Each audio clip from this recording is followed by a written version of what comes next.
Hello everyone, this is my IoT project with Raspberry Pi. This is a custom-made PCB that I have designed and built myself. It contains these 4 relays to control AC loads. This is the connector of AC loads. This is an ultrasonic sensor for measuring distances. This is a DHT22 humidity and temperature sensor. This is an RGB LED for status. Those are 2 expansion headers for future use. The board is fed from 12 volts, so it must have a voltage regulator that regulates the input voltage from 12 volts to 5 volts to power up the Raspberry Pi. And the 12 volts also goes to the buffer, this buffer for driving the relays. It also has a buzzer. This is the schematic of the board.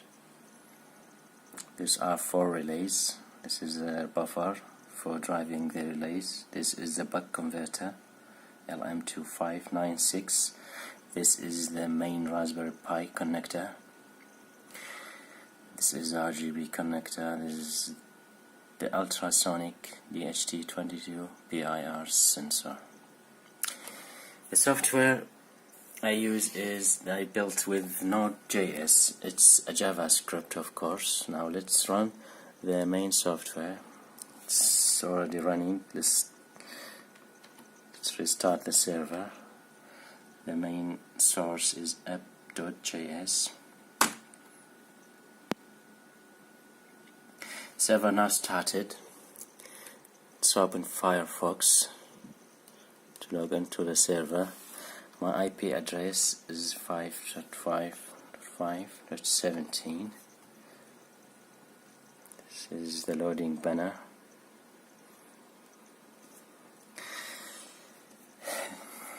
The data between server and client is completely encrypted. I have made it encrypted with 2 standards, the AES encryption and RSA encryption.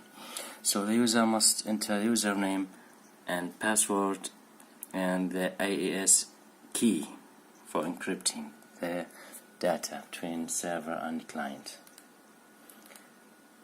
The password is admin. This is different from the password. This is the AES key, as I mentioned before.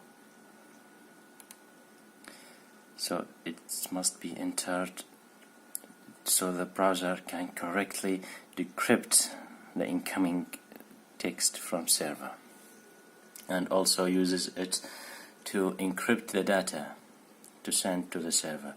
This gauge is for temperature. This gauge is for humidity. These are live charts for temperature and humidity.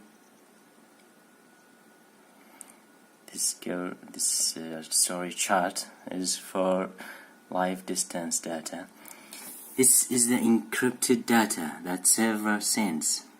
After the browser decrypts the text, we got this JSON, which contains temperature, humidity, and distance, and timestamp for each sample.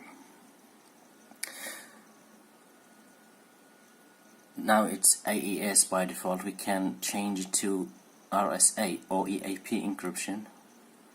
Yes, it's now RSA or EAP.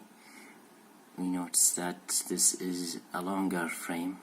The RSA default frame size is always 256 bytes.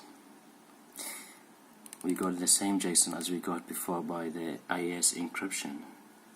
It also contains temperature, humidity, distance, and timestamp. Let's now control some relays.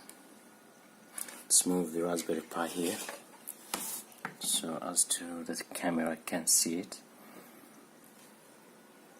Let's turn on water pump. It's relay 3, I think. Cool. This is the fourth relay. Let's turn the first relay.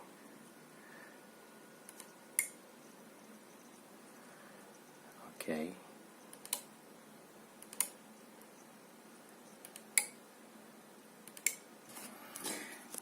As I mentioned before, the board has an ultrasonic sensor for measuring distance.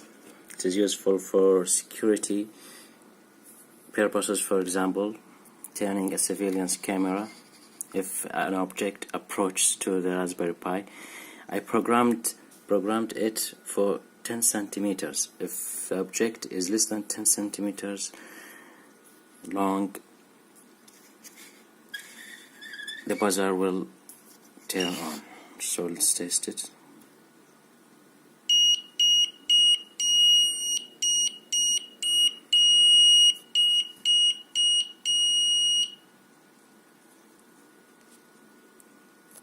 Okay guys, that's all for now. Thank you for watching.